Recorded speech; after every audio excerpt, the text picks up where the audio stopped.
Los Tres Mosqueteros, Alejandro Dumas. Capítulo 21. La Condesa de Winter.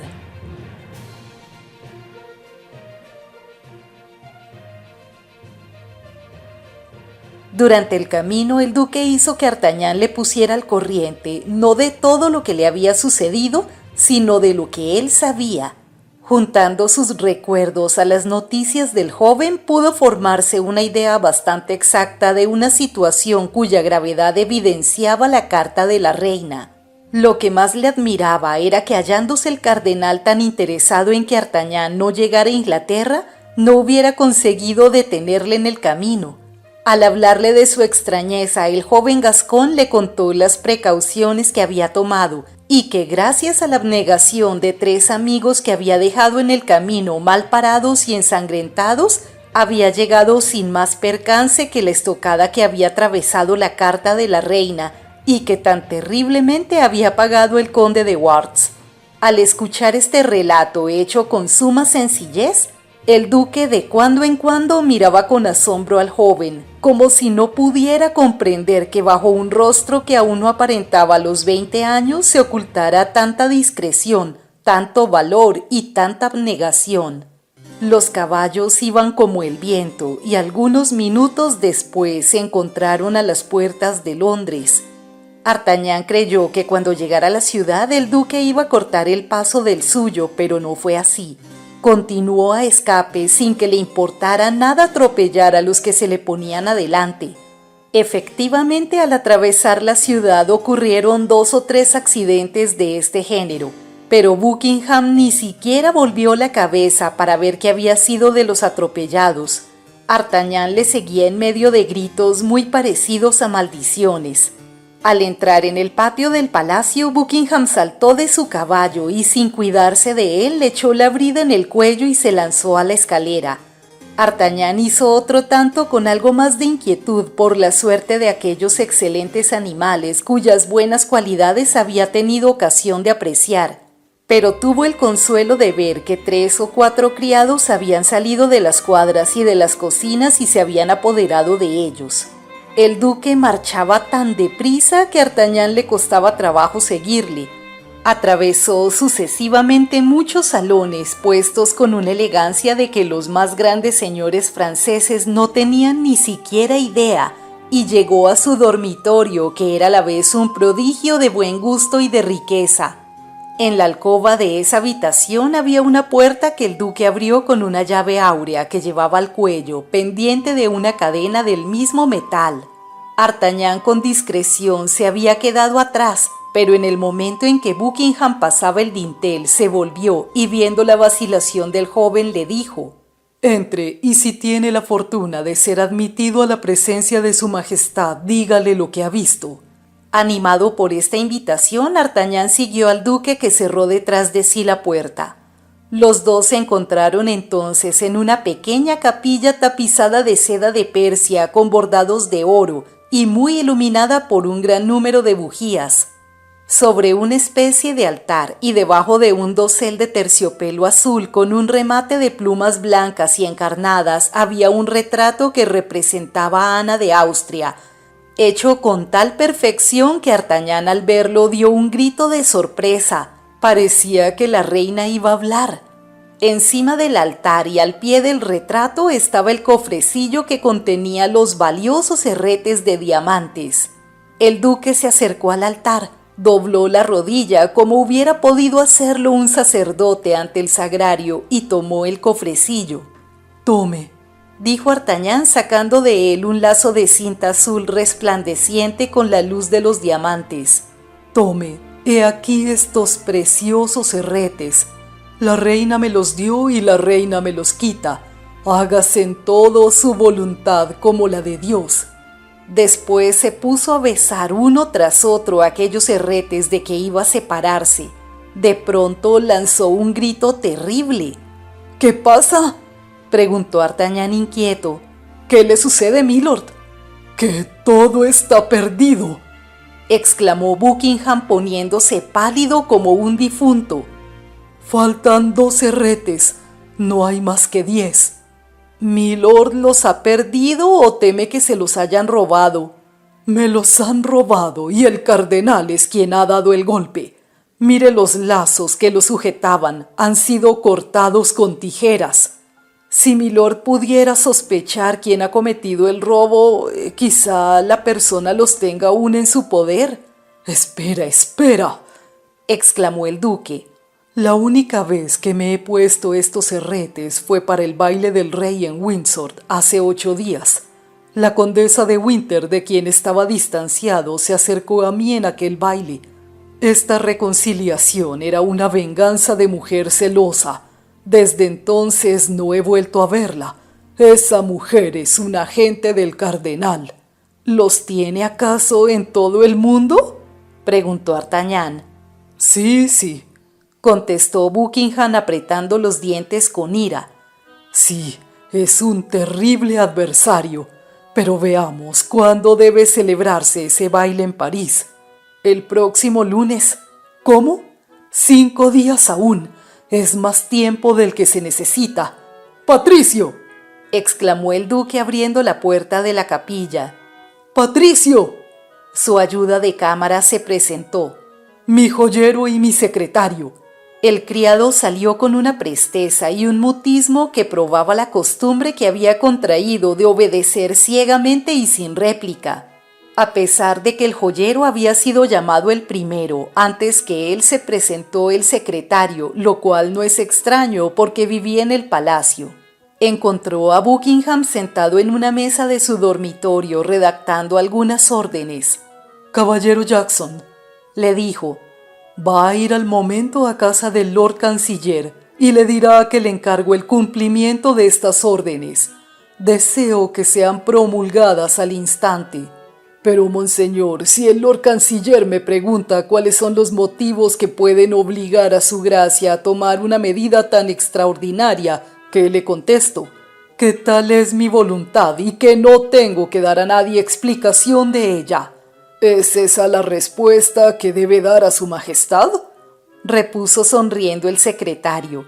«Si por casualidad el rey tuviera la curiosidad de saber por qué no puede salir ningún barco de la Gran Bretaña». «Es verdad», contestó Buckingham. «Dígale que en ese caso conteste al rey que he decidido la guerra y que este es mi primer acto de hostilidad con Francia». El secretario se inclinó y salió. «Estamos tranquilos por este lado», dijo Buckingham volviéndose hacia D'Artagnan. «Si los herretes no han salido ya para Francia, no llegarán sino después que usted. ¿Por qué? Acabo de embargar todos los buques que se encuentran en los puertos de su majestad. Sin un permiso especial, ninguno osará levar anclas». D'Artagnan miró asombrado a aquel hombre que ponía el poder ilimitado que le había investido la confianza de un rey al servicio de sus amores.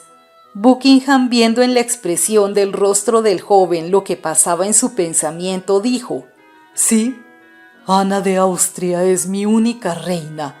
Por una palabra suya haría traición a mi patria, a mi rey, a mi Dios. Ella me pidió que no enviara a los protestantes de La Rochela los socorros que les había ofrecido y lo hice. Falté a mi palabra, pero no importa, obedecí a su deseo. Dígame, ¿no fui grandemente pagado por mi obediencia, puesto que a ella debí su retrato?» D'Artagnan se admiró al pensar de qué hilos tan frágiles y desconocidos penden muchas veces el destino de los pueblos y las vidas de los hombres. Estaba sumido en lo más profundo de sus reflexiones cuando entró el diamantista. Era un irlandés de los más hábiles en su arte, que confesaba él mismo que con el duque de Buckingham ganaba 100,000 libras anuales. «O'Reilly», le dijo el duque llevándole a la capilla, «vea esos herretes de diamantes y dígame cuánto vale cada uno». El diamantista observó rápidamente la elegancia con que estaban montados. Luego calculó el valor de las piedras y sin vacilar dijo: 1,500 pistolas. ¿Cuántos días precisan para hacer 2 iguales a ellos? 8 días, milord. Yo le pagaré a 3,000 pistolas cada uno, pero los necesito mañana. Mañana dispondrá de ellos.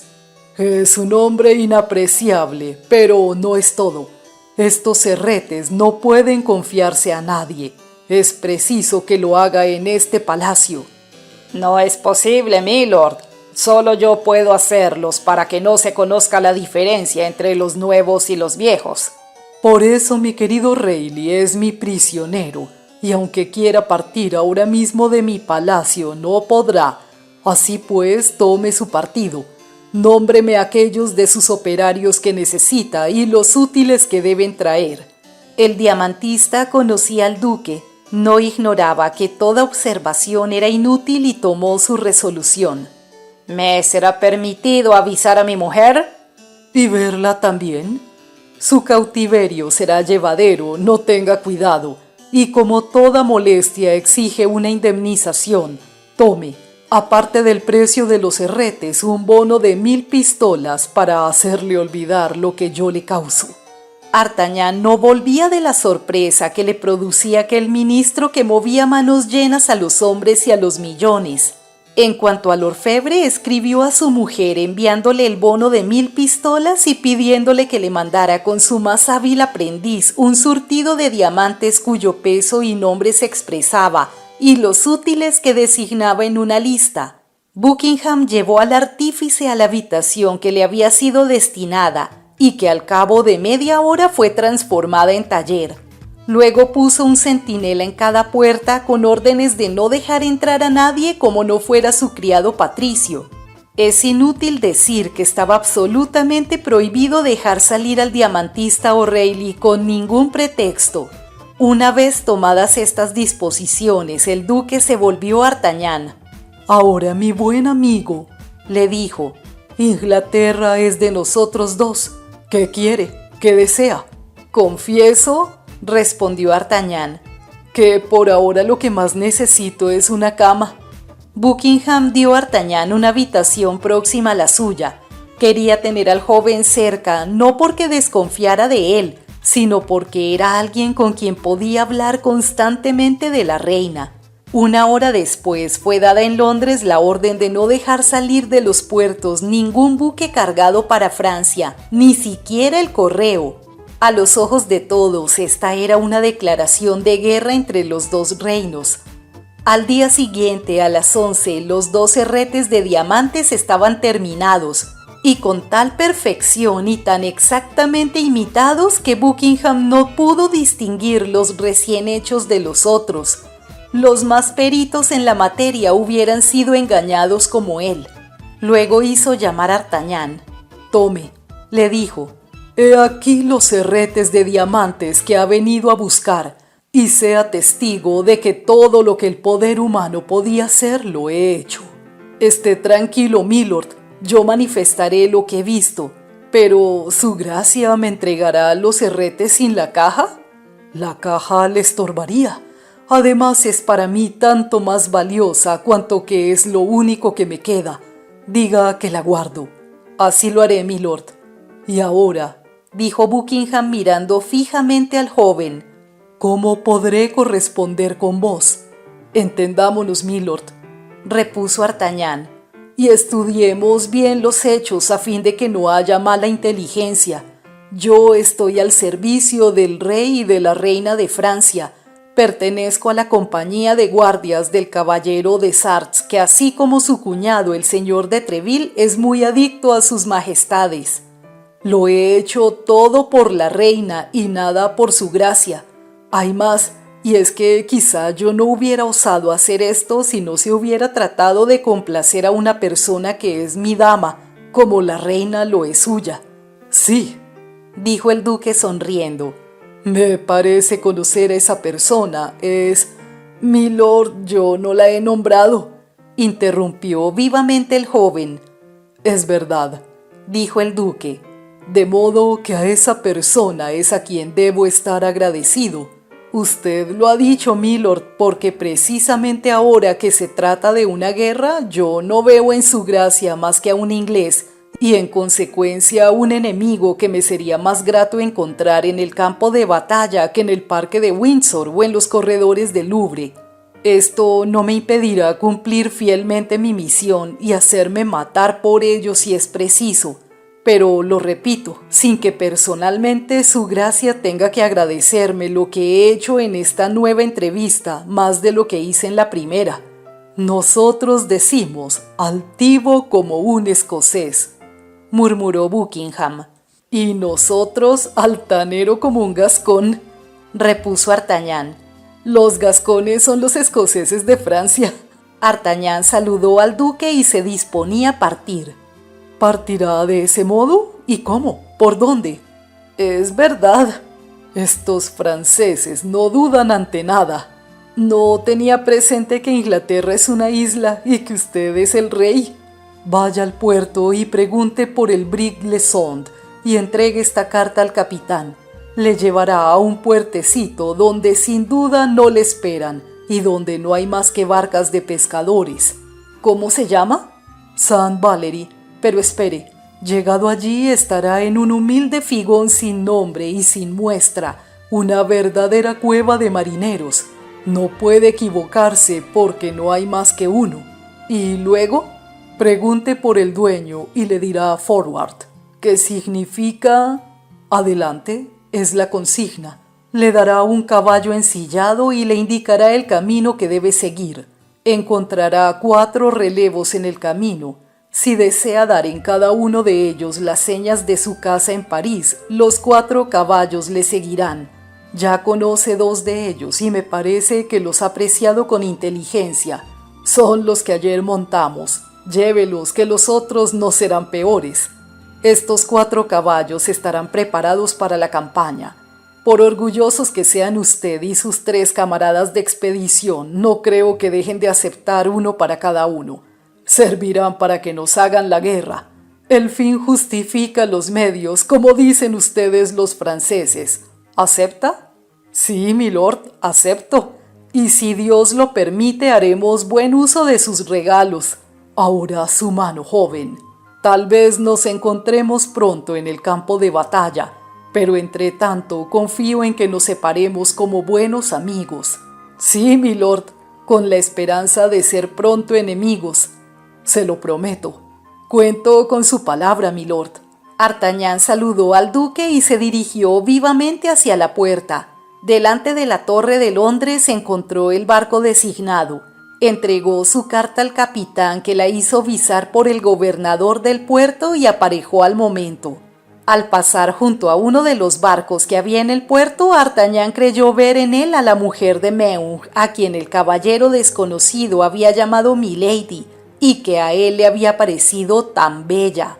Pero gracias a la corriente del río y al viento favorable que soplaba, su barco iba tan deprisa que pronto la perdió de vista.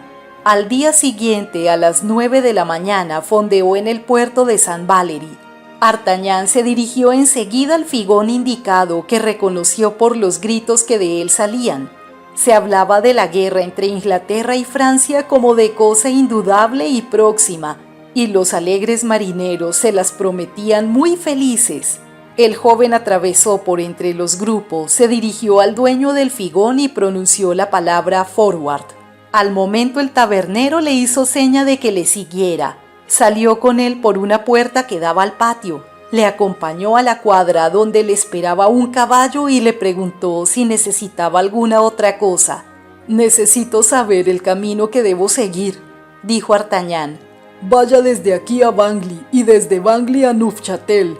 En Neufchâtel entre en la posada de León de Oro. Dé la consigna al posadero y encontrará como aquí un caballo ensillado». «¿Debo algo?», preguntó Artagnan. «Todo está pagado con creces. Vaya, y que Dios lo guíe». «Amén», respondió el joven partiendo al galope. 4 horas después estaba en Neufchâtel. Siguió rigurosamente las instrucciones recibidas. En Neufchâtel, como en St. Valery, encontró un caballo ensillado que le esperaba.